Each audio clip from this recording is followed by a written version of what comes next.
Hey, it is your buddy, Peace and Harmony with you here today. Much love going out to all the beautiful empowered harmonizers. We are zooming in and focusing in a little bit more in depth on the overt narcissist love style and a little bit more about an overt narcissist in love or in the family, where you are to have a connection, a relationship, and it does not seem or feel right, close.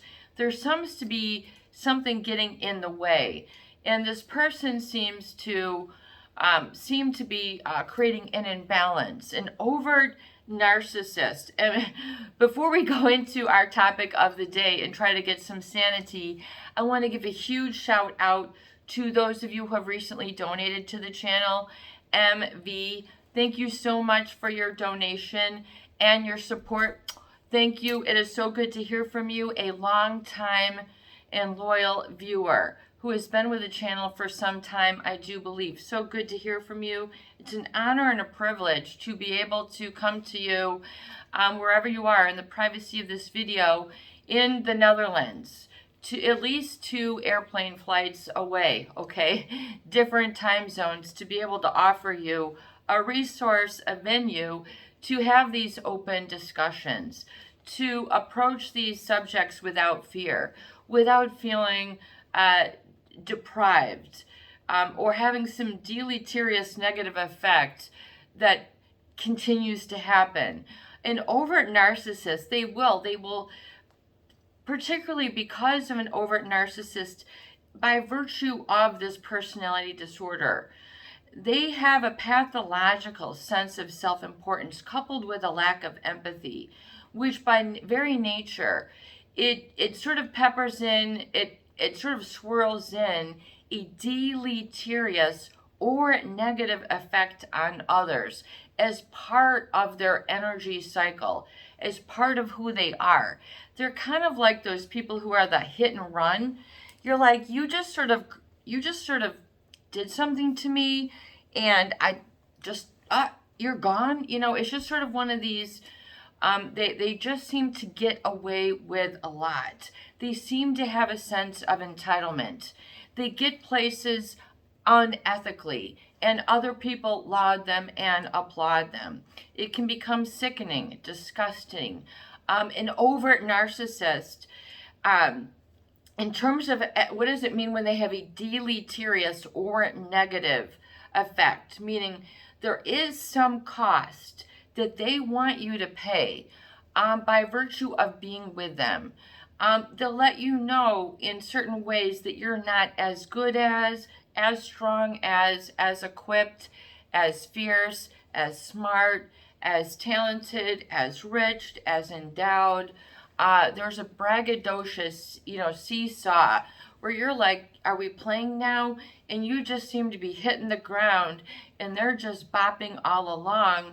And they seem to sort of, as part of their bop, it's just sort of kind of it's a put down simultaneously. These are the people who want to live in the limelight, who will share it with you occasionally, but want to relegate you or delegate you to the shadows, to an emotional distance. These overt narcissists, they're not emotionally available. Why? Because their braggadocious self-centeredness, they are preoccupied, what you might consider obsessed, OCD about their self-importance.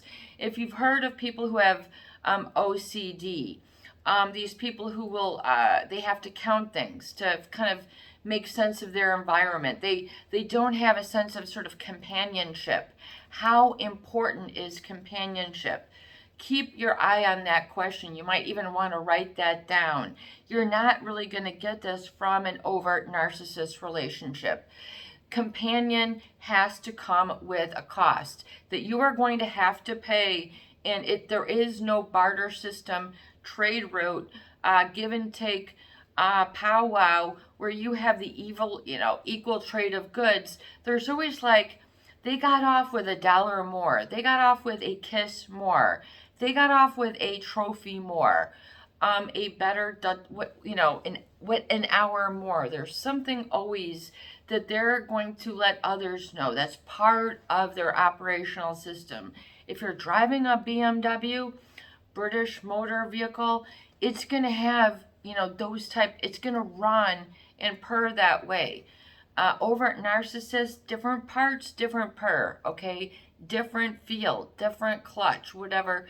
It's going to have a different vibe, a different energy. You think you're getting somewhere, but you are not. That's part of the duplicity or deception that we approached on the previous video. The sense of overt narcissist and duplicity. Alanis Morissette, back in the 90s, she introduced that word into popular songs. And, that was very interesting. Duplicity, so being two-facedness, having one face and then a total another. They're not the same person. The overt narcissist has a very public persona, a sort of outfit of self that they put on the day-to-day, which basically is their showman or showwomanship, that they need applause, laudering, attention, admiration. This sort of feeds, that's sort of like the gas, the diesel, the electricity that fuels their motor vehicle, okay? She's Prince, she's whatever. Okay, that's their type of who they are. You might feel really cool in the car, or whatever. You might have felt a certain uplifting with them. That's awesome. That's great too. But how about them going, yo, I'm uplifted by you too. What about the win-win? You don't ever seem to have that conversation or feeling. And if you do, the overt narcissist is going to be quick to eradicate, subjugate, say that didn't happen, even though it's an intense moment of closeness. This is where we build upon from. Nope, narcissist, they got something more going on. They have other duties that are their calling that pertain to the OCD of themselves. Obsessive compulsive disorder, sort of their own self-importance. They can't get off the counting of themselves. You hear about, people washing their hands, all these frantic, neurotic behaviors to sort of keep control of their environment. So it's, you kind of feel like you're being OCD'd on in love. They always sort of want to measure things. This gets very tiresome. If this requires a lot of work of the brain and the heart and the body to constantly be up for juxtaposition, comparing, on and off, and as if, always sort of trying to be and desiring of this attention, meaning they have an insatiable need for this power and control. So that requires a lot of work on the hands, on the responsibility of others. Work you didn't know you were being forced into. It's like, you feel like it's like forced labor, an emotional concentration camp. Yeah, I'll keep doing this for you. You kind of look out the window and you're like, other people don't have to keep doing this in their life. They seem to be enjoying things a little bit differently. And you're like, well, I'm paying the price. In love, I'm paying the dues.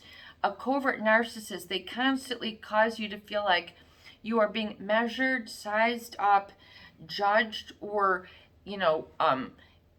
accordingly, and that if you meet their guidepost, if you are constantly trying to jump to a guidepost, meet a standard, appear as if, that is a lot of work. That is a lot of that will become an exercise of wasted energy, meaning you're trying to keep on a growth where there isn't any permitted on the trajectory of a overt narcissist. By virtue of it, you fall off, I think, like a viewer stated, like emotional Teflon.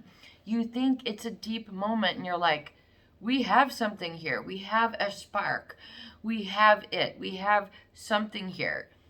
And but to an overt narcissist, they will live in denial of that. They don't, it doesn't add up. It doesn't go right here. They don't go, oh, I've met my, and I should be loyal. We have this, back and forth. We have this relationship. They kind of want to keep others in the dark.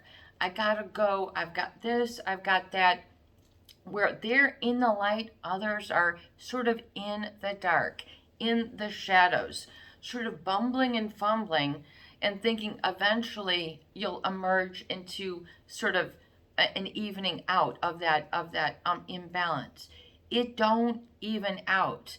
You might have them, doing this in love. Part of the narcissistic abuse is, them sort of, throwing a tantrum and then maybe sort of falsely accusing you of losing something, forgetting something, not being dressed right, not having enough income.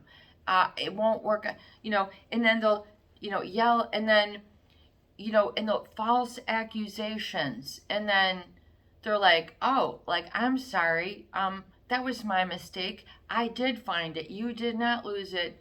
And then they give you that gratuitous hug. So it's kind of like they do the hurt. And then if they, might cycle around you, then you don't really get the sorry, but they might just sort of still stay in their tailwind, but it's like a alligator tail with sharp scales. You're going to get a whiplash scale hit from the tail behind them when they it just, things don't seem to make emotional sense organically inside. You begin sort of cutting off from your guttural and sort of trying to process more, because the overt narcissist, they try to have a manipulation, a forced effect where they're trying to control an outcome where they can't. So these people are the people who think they're the super giants, and they might very well get very far, but they are constantly trying to then associate themselves with other people of higher positions in order to keep their stories going, in order to keep that, like, them from feeling human, them for feeling that they might need to change, have critical thinking skills, need to recognize that they have hurt someone. They really lack empathy. If you're hurt, that's your problem, that's not mine. If they hurt you, or if something is unfair, they deserted you at an event. They don't, answer your phone calls. They give you the silent treatment in your own house. Or they might flaunt that they're with other people of the opposite sex on FaceTime, laughing at their texts, acting like they're involved in something else and they do not share it with you. And then want to own things like the device. Why do you want to see my phone? Why do you want, when it seems like, oh, if you were in the sharing zone, that would not be an argument. So they will provoke to conflict. They will want to make sure they're always wearing some sort of crown. Not crown for a day, not, oh, we had a nice weekend, let's get back to reality.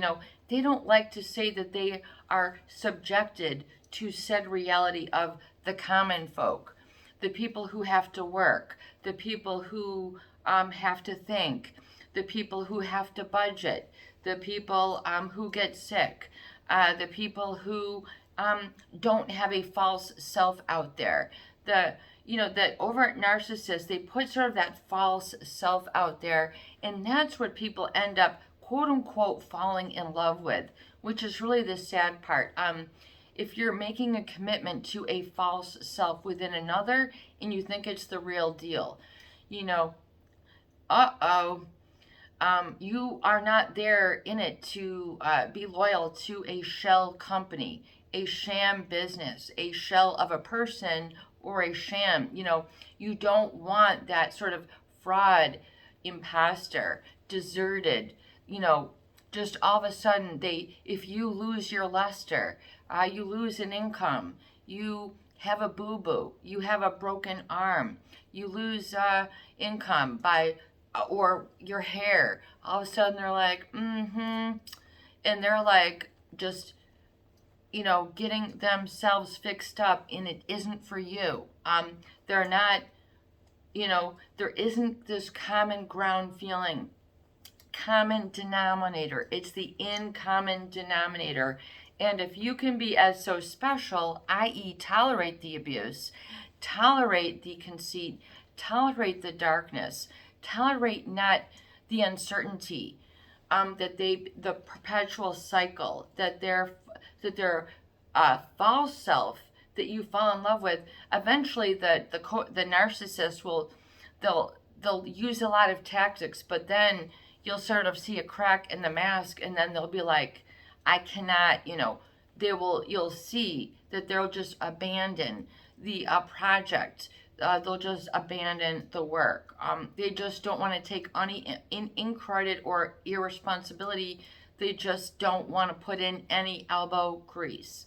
They're not like Lewis and Clark, okay, going across continents, you and me against the world, okay, with whatever it takes, from sea to shining sea. They're like, you got me to the next little causeway, and it's been such a pleasure, and I hope the pleasure is worth the pain. Taylor Swift. Is the pleasure going to be worth the pain? I mean, that's basically the trade-off. They're going to give you and that's the addiction cycle, is it becomes all about the pleasure. Hey, guess what? There's a lot of things going on in life other than consumerism, sort of always trying to be better than, keep up with the Joneses, keep jonesing for the Joneses, Jones after your Jones, whatever their cycle, they just don't ever hit a now moment, and that like embracing it. They can't just take a bike ride without it being a special bike ride, and it just they can't have that humility or oneness. It is fearful to them. Why? Maybe who knows? We'll talk about that, but I want to talk more about the overt love style, where it's like a vacuous effect, meaning it's all about them. Anything about you is kind of like, it's dull by comparison, dwarfed by comparison. It's just, of course, you're not as good as, just elbow to elbow. Just why would you even think that you could get out of the shadows and shine yourself? See, that's their false self breeding false into the world. So their false perpetuates the false. And the problem, M. Scott Peck, the root of all mental illness, is that lying behavior. Unless you're man or woman enough to admit in rigorous honesty, hey, it's not all about the big car. It's not all about the fastest. It's about other things. It's about, this humanness. They're really, they don't like to visit that place. Why? It might have had a poor foundation for them previous in their life. There can be all sorts of reasons, but you cannot consume yourself with trying to figure them out, because you unfigure you out simultaneously, and then you're trying to follow, you're trying to fit things then together. So the problem is that pathology. What is an overt narcissist? Will lie just to get out of things. Did you clean the dishes? The water wouldn't go on. I mean, they just would. Did you get that thing from the printer that we needed in the business? They're supposed to keep track of the ink. Or I think the printer's broken. I mean, just lying I think the hot water, did you take all the hot water? I think it's broken. I think it's lost. I don't know. I mean, they just sort of shuffle things off, shrug things off. It will have no bearing, no concern, no weight. So where things should have a weight, it's,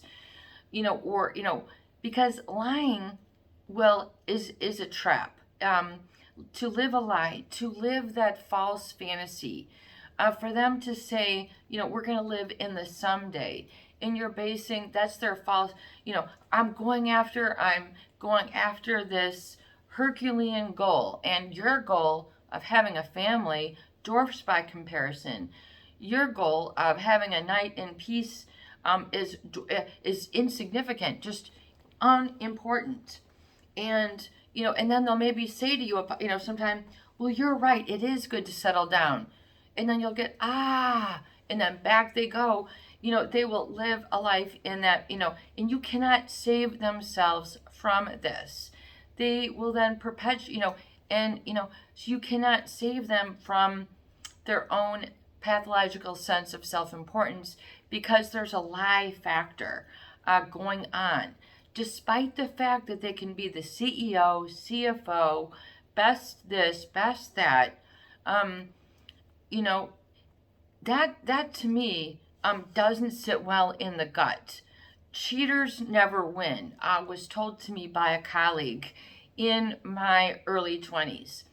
And I thought that was a really cool statement. And it's like, yeah, you know what? People who sort of cheat their way, see what they can get away with. The overt narcissist sees what they can get away with. They're married. They'll flirt with the opposite sex in plain view. I mean, throwing people into a heart attack, or just ignoring, turning their back, not being emotionally available, i.e. present, always looking over their shoulder, looking between their legs, through the face chat, through the real time. You should like this. You're then told you should like this substitute for love better. Really? Really? Is this emoji better than the real thing?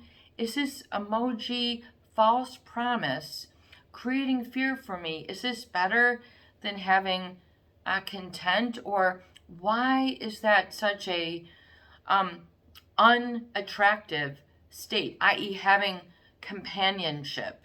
That will devour your self-worth. Feeling of self-esteem will be constantly tested, tried, and eroded, and basically depleted the longer you stay, because they will not allow you to simultaneously live in positive self-regard and self-value, which means I'm okay. I know that I'm a person of value. I mean, I'm a human and I'm of value. They won't allow you that experience simultaneously. It does not fit. The shoe, the door is too small. You can't fit through it. Not even a cat could fit through it, the little opening that they want you to put through, okay? And that's erroneous. They put up erroneous, false standards. Until you have standards which might be something simple like, man, I want to stop being lied to. I want to know what's real. Like, you might have these abstract goals. Awesome. That is a great place. I want to manifest peace. I want to know what peace is. I want you to show me. I want to know what love is. I want you to show me. I mean, this is a guy maybe singing like, I don't even know what this is, but you think, so in other words, what do you want to manifest that you could not? And I want to really tap into that here. I really want to tap into that here. Why? Because they will utilize what is sacred to you or humanity and sort of use it that it's better utilized by them. In other words, they're always the better hand at you, like as if they do you better than you do you. I mean, it's just a very strange, they will be caught up in the superficial.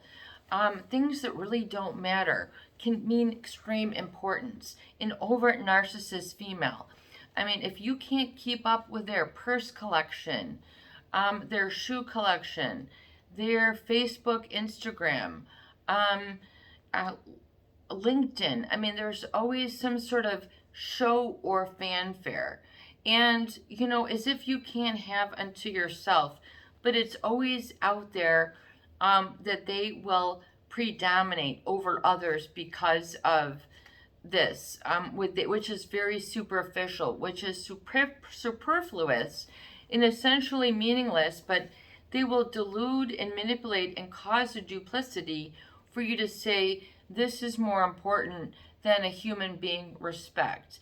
In other words, whatever they have to do, what did you really do to get that, this, that, and the other thing? From what source of which did it arise? Were they just handed a pile of money and expect to be treated as the king or king in the neighborhood? Is that the key to everything? Is it really?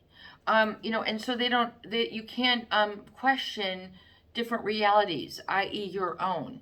It is all about them. There has to be a sort of putting a lampshade of darkness on others, like and causing this erroneous, false, negative self-reference thinking in others, just to keep their work going. It's a way for them to keep like the gift that keeps on giving in a negative, deleterious way.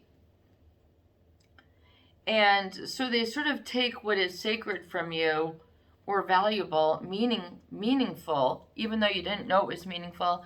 You don't know what you've lost until it's gone, or you don't know what you've had until it's gone. You kind of valued walking off into the sunset, or you might have this as a goal, seeing a sunrise, being able to sing the Star-Spangled Banner with this person, or knowing what that meant, seeing this country, traveling, life goals might be have set. But if you're constantly in and let know, hey, you're in the dugout, you're not a player, you're not even on the turf, you're so far below, you can't even be called up. It's sort of the game that they're playing. Life has its own letting in. And so you might not have a lot of self-permission experience, meaning self-validation, experience of self-value, if you've been with this very superficial type of human love style of relating. Women with their shoes, their purses. Thank goodness the purse bug never got me. But if I wouldn't swear that some people's women's purses that can cost into the 4 and 5 figures, as if this, big bag is a signifier of their importance, who they are, and who you should listen to. I mean, that's false evidence appearing real. It's like the conceit, that's the braggart, that's the swinging of the item. I mean, this has threads in meaning in the origin of words. This is peace and harmony. This is your channel where we dive into the root meaning of what's going on in the everyday. They're going so fast, they're missing it. You need to sometimes slow it down and really get into the knit and the grit, because then they're going, oh, you really get into the nitty and gritty of it. Well, you know how much work does that take to get out of that darkness, to get to my rainbow, and you're not going to give your rainbow away once you've been in the hit and run, sort of the grazing of that sort of overt narcissist. So they will kind of scar you and say, look, you're damaged. They will create a conundrum of their own, and then you're just sort of witnessing like, wait, what? And you spend years, months, decades trying to figure it out, or find where your sacred or your your value is, your weight is, uncomfortable with your weight, the anorexic, uncomfortable with their presence in the world, do not feel that they are worth, you are riding on a golden horse. Peace and harmony, that's what I say. And so and getting into their lifestyle. So it's sort of like the positive and negative is always going back and forth. And they will keep what feels to be a calculation of their goodness and others in sort of a calculation that you don't know. And then it usually arrives then with other attention getting behavior. Even when it's not required. Showing up at the party half dressed, and this is the parent teacher conference. Answering the door naked, half naked for the pizza delivery guy. Just strange, and you always have to go, why did you do, why that, and you're always having to sort of keep them in check. Why did you just come back with flames painted on the truck? I mean, because it's my truck, and like she has to drive that around. Like, it can take every form, every age, every place. And it comes with that deleterious effect. Meaning, because of their superficial, meaning they're always investing in what's on the surface, and they don't sort of put weight into a rootedness.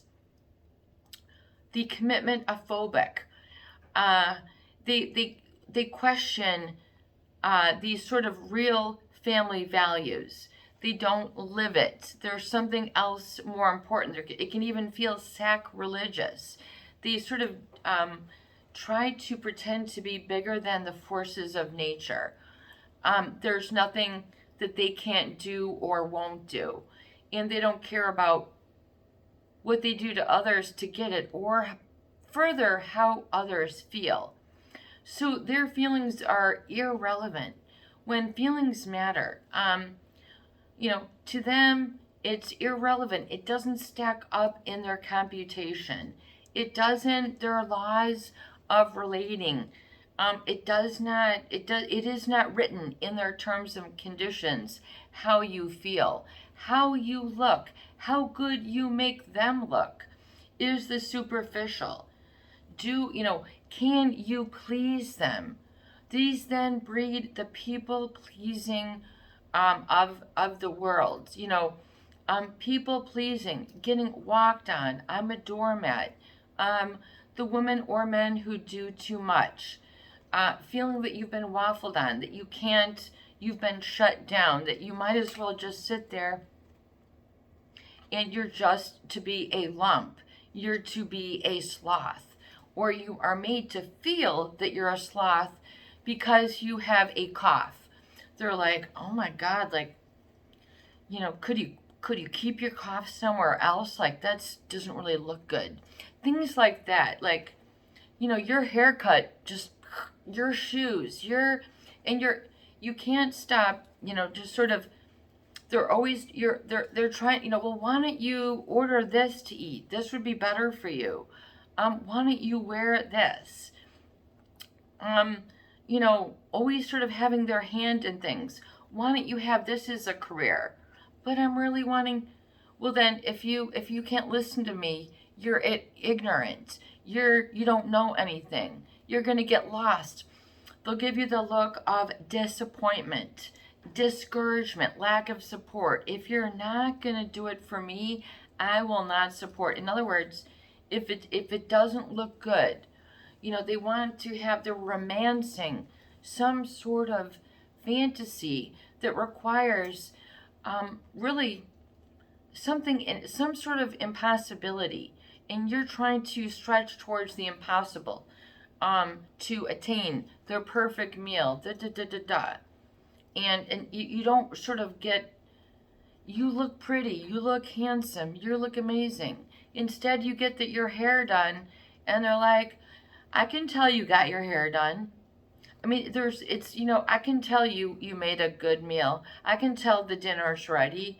I can tell you made it the right way this time. Or they might, I'm the only one who knows how to make money. I'm the only one. So denying others their self-respect, their self-autonomy, or what's known in psychology as self-agency, the ability to be your own person and it be okay and it grow and flourish, even if it's different from what they need, from what they need. The narcissist in love, the overt narcissist in love, is falling in love with not with a real person, but with their image of what you should be. In other words, you can't walk onto the scene yourself. You got to walk onto the scene some other way, pumped up, prideful, false you. Puff up your chest. No. What if you need 5 sweaters to keep warm? If you don't have that puffed up life, then who are you anyway? In other words, you don't, just sort of trying to, nope, you don't cut the mustard. Constantly holding sort of measuring sticks to others. It's not good to constantly be under a microscope, scrutiny, judgment, assessment, ridicule, singled out, made to feel that you aren't nothing when you are something, and then inbreeding that fear, that false evidence appearing real, so you don't emerge, you don't live by self-agency. Why? Because that's threatening to them. Why? Because you might have sense to call out their shenanigans. You're all into this crap. This is junk. This is not meaningful. It is, the superficial means they put what is a facade in the middle. They put the facade as the building.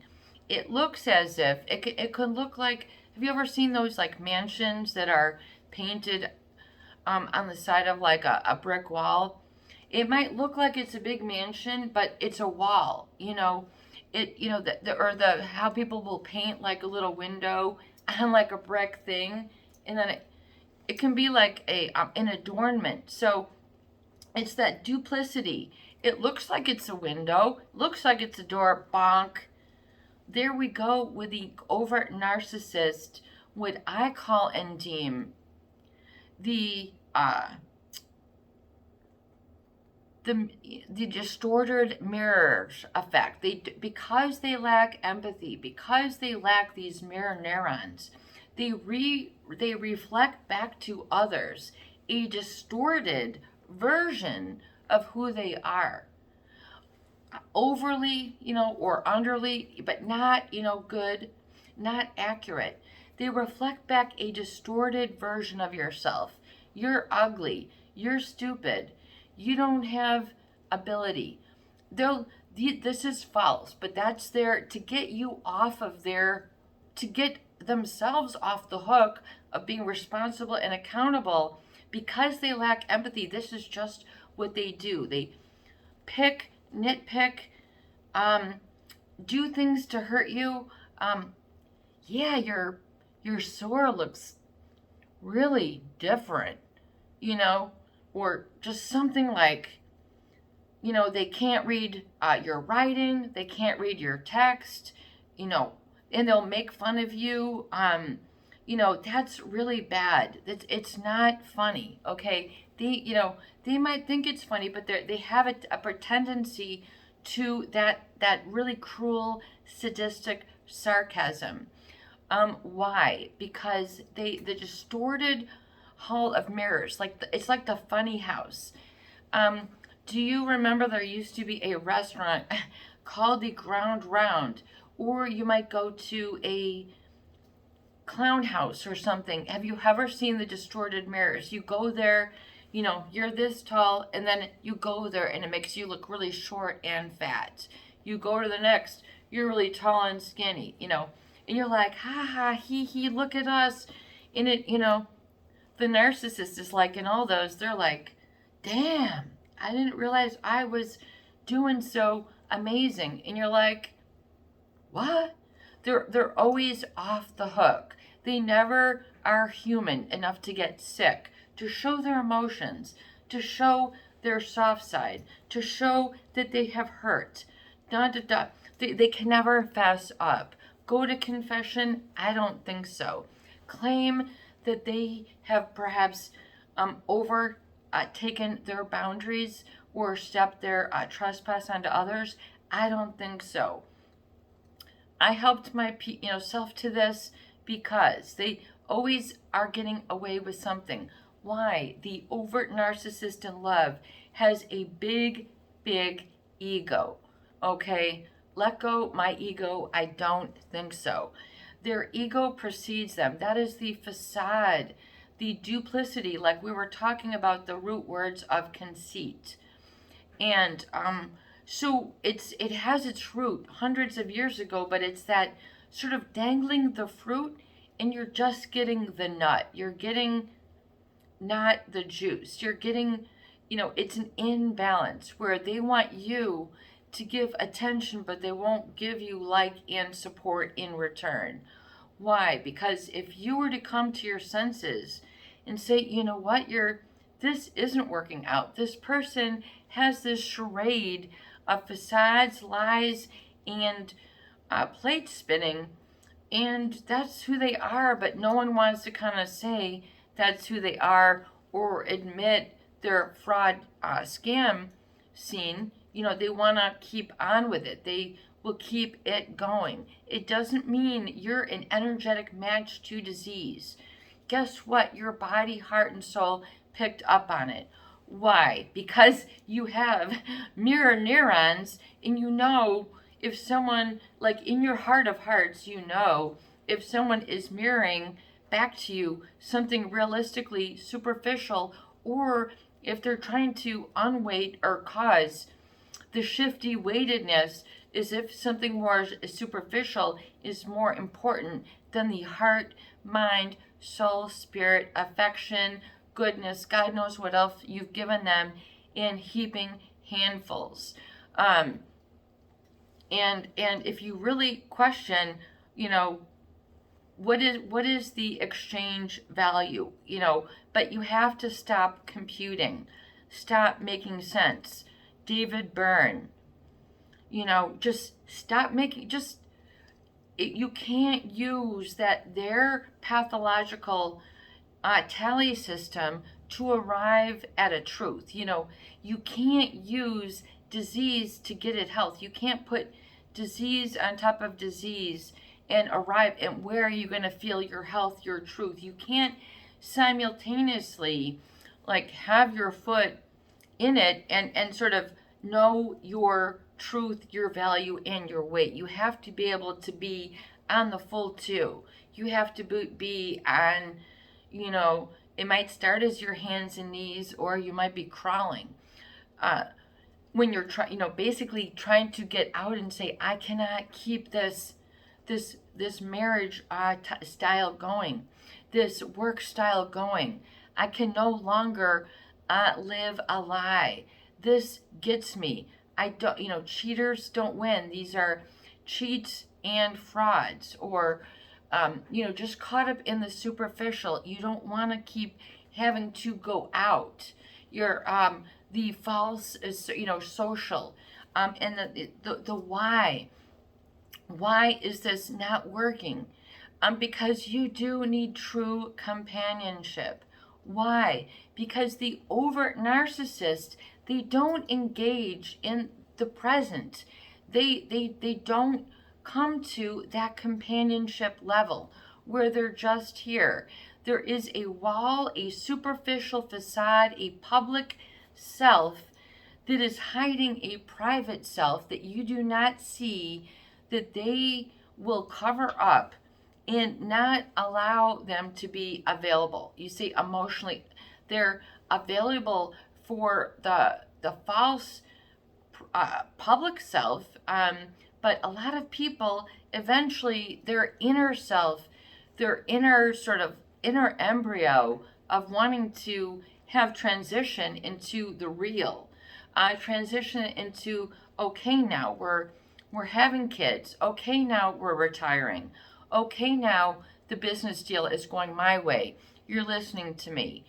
You're listening to me and the family. I have a voice. I have which means, you have an undisturbed, undistorted conversation that doesn't have a wall of a car. You're talking to them through their Mercedes, their Lamborghini. Those are all great things. I mean, these things are not inherently bad. But ego, the false, which projects a false evidence appearing real and supplants that and gets a false rootedness underneath, sort of hindering the real rootedness, growth, stabilization, and that full experience, is constantly knocked down. So it's always chopped down, pruned down, it's always changed. They're always trying to put their hand on it, where oftentimes it's making the smallness of others that is required. Why? Why does the overt narcissist engage in this sort of superficial? Because to them, they need to always have this as a wall that they can count on to shelter their inner kind of frail self, the frail self that lacks mirror neurons. That true, that's really interesting, that they have the ability to be like, yeah, yes, I am listening to you. I support. They have companionship. We're going arm in arm, and it's not fake. We're walking together and it's not for show. This is not for Instagram, Facebook. God knows what the people and kids of today, if you don't have a great look for shorty shorts or all these things, God help humanity. You've got, does truth have a chance? If you're always in these superficial things, like these shorts where these narcissists can just be feeling that they have found the best, and you're just pale in comparison. There's always a device. You're like, can we put down the device? There's always a wall. There's always an eclipse. Meaning they're superficial, that is there to engage in, that's always going to get them off the hook. They're always off the hook, always unaccountable. Why? Because this, because that, because I've got the longer hair, the bigger bank account, the old stock, the new stock, the Netflix show, the whatever. There's always something that can get them off the hook, which is just like, no. So when it gets real, they can always sort of get their shovel out, away you go, and they're like gonna find someone else who can embrace the superficial life. And then you're kind of checking what other sort of love style is there. And there's something very significant that I wanted to bring up them as a result of so what is that? They're always sort of looking for that judgment. And they always have to be defined rather than the better, or they judge by the superficial. Hey, look at that person's hair. Is that okay? What about their hair? What if they lose it? What if You're not going to love that person. You're more than like the superficial. So it's these specific things. In other words, and there's this sort of, and they want you to tend to them, but there is a double standard. Meaning they want you to tend to them in their illness, their time of struggle, laud them unapologetically, and even if it's inconvenient for you, stick your neck out, give them time, sort of, yes, I will do this for you. Compromise your standards. And they're like, to keep it. So they're a deleterious effect. I want to research that word for us. Deleterious. Why is this required? Is part of a overt narcissist, because they're like the builder, the architect in a new neighborhood. If you keep your height, and they have to keep, if you grow, they have to keep their building taller. They want to be the tallest. How do you get instant authority like Trump? I mean, if you build a huge tall building where there's all small houses, well, who's going to have the taller, who's going to put everybody else in the shadows to shame, etc.? I mean, these are the tactics, the duplicity.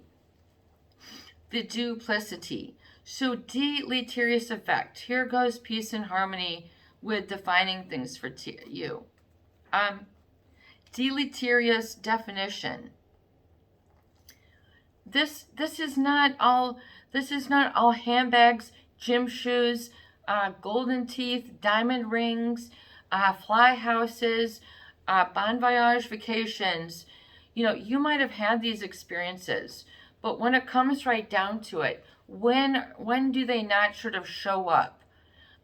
When humanity is needed, when you're sick, when you're sad, when about your family, when about their family, when about their school, when about their job. I mean, they don't want to talk about it. It's like you should figure it out, but yet you're always there, unapologetically in support of same said things, be it health, income, job, etc. Deleterious, an acutely disturbed state of mind resulting in illness or intoxication, characterized by restlessness, illusions, and incoherence of thought and speech. This relationship is not making sense. They are incoherent, intoxication. Okay, have you ever, intoxication, slurred speech, someone who is on an opioid, a weight reduction pill, a speed pill, a amphetamine, all these other MDMA, PPA, ABCDEFGs that make your body do this, that, and the other thing. They don't mind putting their body to shame. An overt narcissist is like, if they can if they can abuse their body, bam, who can keep up with their self-destruction? The simultaneous duplicity, which means of having like two faces, two presences, and which one are you engaging in? Which is the false, you will eventually boil down and eventually have to be accountable to yourself. No matter how many decades it's been, you might have a garage full of stuff. You might have a head full of stuff that you have accumulated, stored up to get ready for that overt love style. It ain't in style anymore, yo. It's out of style for you now. Don't worry about it. It was not your intention to have a superficial, trendy, in fad for the short term, for the thrill, for the cheap thrill relationship. When you get right down to it, that oftentimes isn't going to work in the long run. Someone's going to wake up. Their senses, you can't be an alcoholic anymore. You can't be an opiate addict. You can't lose 50 pounds in 5 weeks and just have, yourself pass away and leave ungodly sums of money that your family is going to fight over. I mean, what type of pine are you pining after? Evergreen is an always color. It's evergreen, no matter what, So can you recognize something that's evergreen about you? Evergreen, meaning no matter what, if they fall away, something in you is still strong. and you're not just an ornament that's going to hang on someone's doorbell, window, tree. You're in the tree of life, and this person is trying to take you for an ornament, eye candy, an arm bag, as a man, along with the other side of their purse. You might say, oh, that might have been cool, but it ain't really that cool. It's blown up out of proportion. The distorted self that they recognize to you. Eventually you can't drink enough alcohol. You can't take enough opiates. You can't lose enough weight. You can't be blonde enough, brawn enough, buff enough, leather, silk, suede, polyester, polyurethane, naked enough for them. They can't go to the concert with you, but they can, you're there for other things. You're like, I want some good times.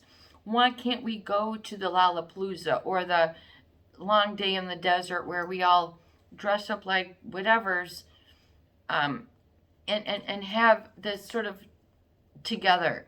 In other words, that they don't allow you to live out your dreams. Your dreams are flushed down the toilet, thrown out the window. They will require you to abandon those, and instead there's only room enough in this world and that's one dream. Like, it's that sort of false, and they don't give credit to you where credit is due. So that's where that distorted mirror, and then people can never own a positive self-esteem because they can't recognize it. It's like a snip in their brain. You really are a good dancer. You really are a good cook. You really are a good homemaker. You really are a good man. You are a good provider. You are, there is no, they don't allow that to be, because you could call them out, and then their big tower, they could be back down to story one, and they know it because they don't have that empathy. They don't have that empathy, and they will shush others off to be a narcissist object of desire, which means they're not wanting, they want others to be what they have a need for others to be. So just like Kahlil Gibran, some people understand when you have a child that they're their own person, or when you're married that they're their own person. They're not just Mr. So-and-so. If you're like a lawyer and they're something else and you're calling them Mr. Smith, or Mr. whatever, and they can't wear the pants in their own house, overt narcissist, you can never rise up. You can never rise. And you will always just sort of be into a mold that you can't really grow into. They might have a mold. It just doesn't fit. Eventually, part of you is going to feel broken, incomplete, shattered, not right, off-centered, all these descriptors, and you're expected to live the false reality and act like it isn't happening. You can't live false. Like, you can't live in self-denial that perpetuates in an overt narcissist love style. They will only seek to be around others who have equal or superior title, talent, status. And then what if something happens, if you have an illness or the pandemic, and then all of a sudden you've lost your panache, you've lost who you are,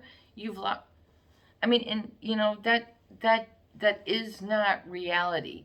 That's their false rule appearing real. And then you must understand that you have and are entitled to your own rights and your own terms and conditions to live authentic from the inside out versus from the superficial false to God knows where else it leads. songs unsung, lives unlived, journeys unwalked. This is sad. This doesn't have to happen. You do not have to value stress over being centered and focused. You don't have to value all the chaos and smoke and mirrors instead of the reality, the beautiful, just a moment. Why isn't that not valued? And there's something really significant that I had a breakthrough with yesterday. And so if you're then having to live sort of this altered state of reality, you can't, a lot of anxiety will be as a result of sort of not heralding and valuing what and who you are. So you have to kind of go back and re-witness sort of like a goodness of self as a result, because there's a constant, like, you always have to take out of others' competence jar, others, and I've used this as a tool before, where they sort of take out of the competency of others, and they just sort of run away with it. They just don't have a presence about them that is in the present moment. They're always flying, going, other than in the present or available. If not, you're causing trouble. Shoo shoo, boop boopity doo. There's just, aren't you supposed to get it? You're supposed to not want them right now when it's supposed to be natural that you do. So the natural is made to feel unnatural. So you have to reclaim and reherald your truth, whatever that means and feels like, and just is like, and value. And so before we wrap it up, how do you then look at your lessons learned and say that these are okay lessons, and it's not like you're back in preschool as some sort of idiot or idiota that didn't get this before? Where is this inherent shame coming from that doesn't allow you to be in the present moment? So you can see where things were supplanted or uprooted, meaning where is they have a tendency to cause this uprootedness, meaning, you have to be out of your connection really to a lot of important things. So a lot of people then to live in denial and that live in an unrooted life, meaning just feeling like you're floundering. It's not going where. We're missing out. You're not tapping into or doing. You're living constantly in a fear, or you're not even chasing your rainbows. You forgot about, that you have the ability to dream and to learn and to be excited and have enthusiasm and have a passion. Instead you're just living in a same routine, sort of abandoned pattern. This happens if you feel that you've just been used and abused like a toothpaste. You might have to do some damage control. You're not a squeezed thing of toothpaste. You're not just all about the toothpaste. You're not just all about giving them. It's not just all about, how can you only support them and not receive like support in return? Why are these not the terms and conditions that your life is on equal footing?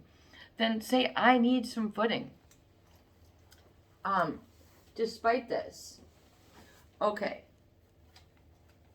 And then this is what I want to advise. So in terms of our exercise and what can we plug into to open up this sort of sealed cauldron of being denied, swept, repressed, put on the shelf, put on the garage, put in the attic, put wherever. And you can say, because an overt narcissist, they always want to overshadow, overshine, have the bigger. You accomplish something, and it's tremendous, and they just are gone, no acknowledgement. Hey, they might just, but they don't give you equal weight or value. So this sort of hurts. And then people, then they don't even value then their own accomplishments. This becomes a self-denial where you are in a habit of denying your goodness. Is that a great habit to have? I mean, so someone who is narcissistic, when you talk about that energy exchange, they deny others' goodness. So by virtue of that interaction, it's kind of like an equal exchange where then you have to deny your goodness. This sounds like a really, maybe you want to do a course correction here, okay? Because you really can't and shouldn't be denied. It might be important for discipline. You're not going to eat sugar all day because you need to focus. Instant gratification. You have to deny this. You have to for discipline. Okay, we're talking about what then people, they really shut out or extinguish certain alive parts of them, which don't, quote unquote, weren't deemed valuable of weight or value. That something that is there inherent within that you have as a unique individual, human being, which is more than a plant or animal or etc. So that you uniquely have with like your own bank, like your own connection. So, and we're going to get back to that because what were you at 2 or 3? This is the conversation I want to have. If you really want to get into rooted and some healing, oh boy, you better look into this. So oftentimes because of this sort of addictive lifestyle to a narcissist, based on the superficial, what are you going to wear? What are you going to show off? What are you going to drive? There's always some condition that needs to be met.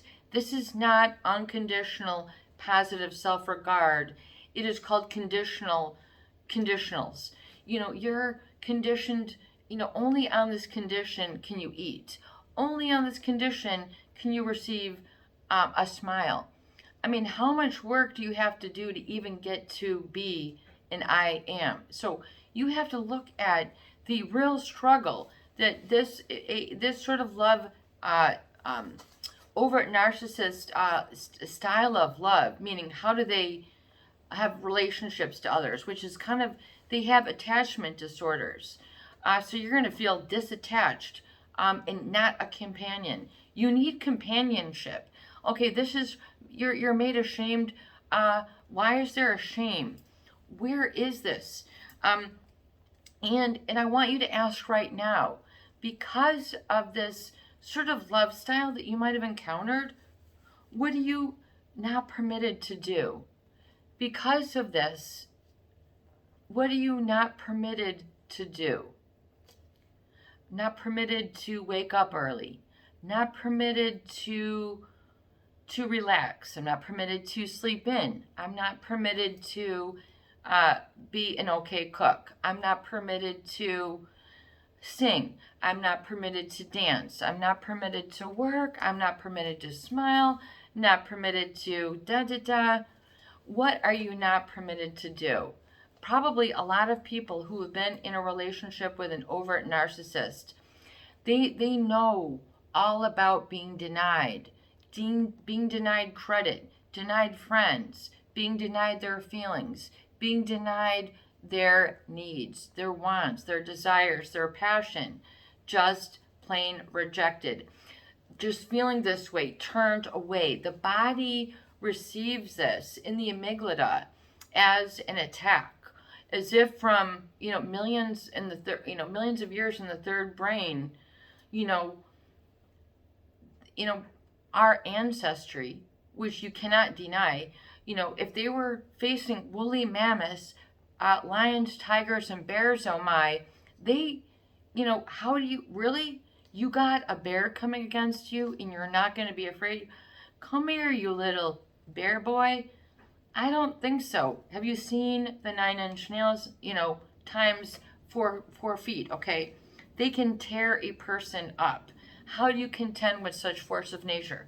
Oh, Native American, respect, reverence, teaching, mentor, spirit. Oh boy, I mean, these, were looked up to. These were looked at, they were, even though there were threats, they were revered. And, and denying.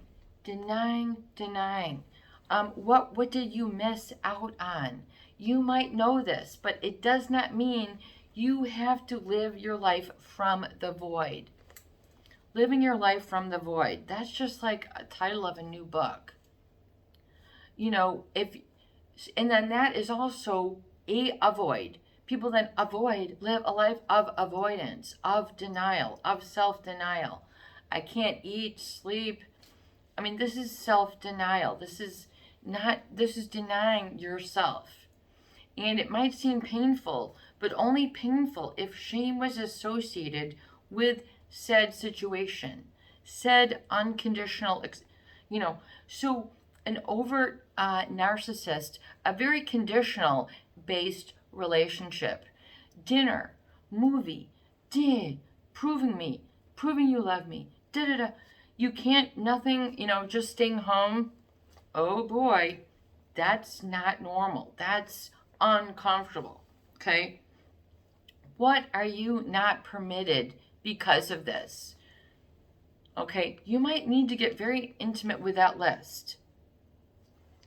You know what is sacred to. And before we wrap up,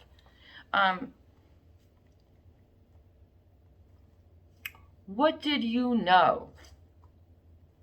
Another good question for you to help you understand and see the covert narcissist lifestyle. Living and loving in a lie. Okay? Marriages of convenience. Okay? Marriages for citizenship.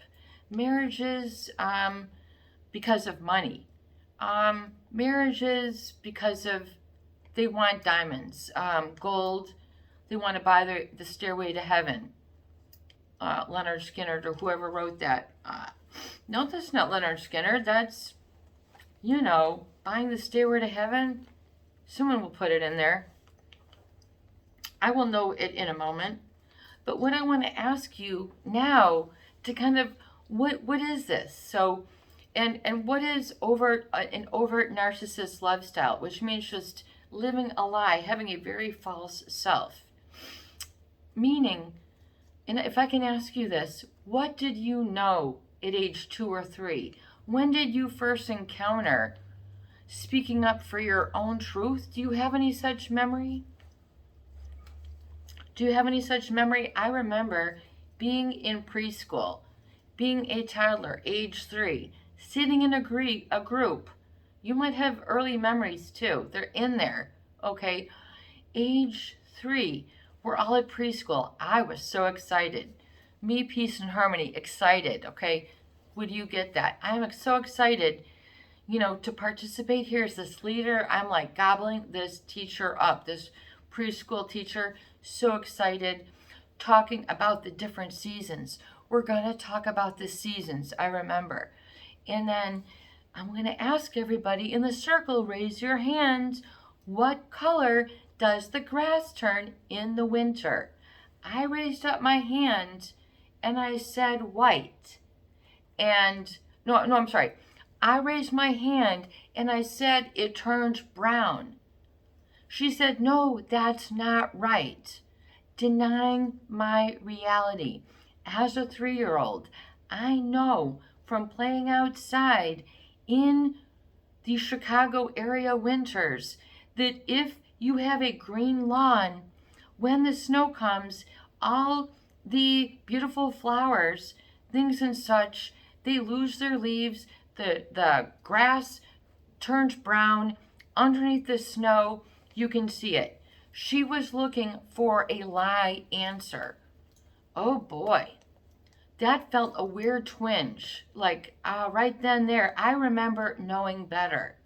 What do you know better? Okay, rather than the show, ba-doop-be-doo, whatever it is that they're trying to judge you and evaluate you.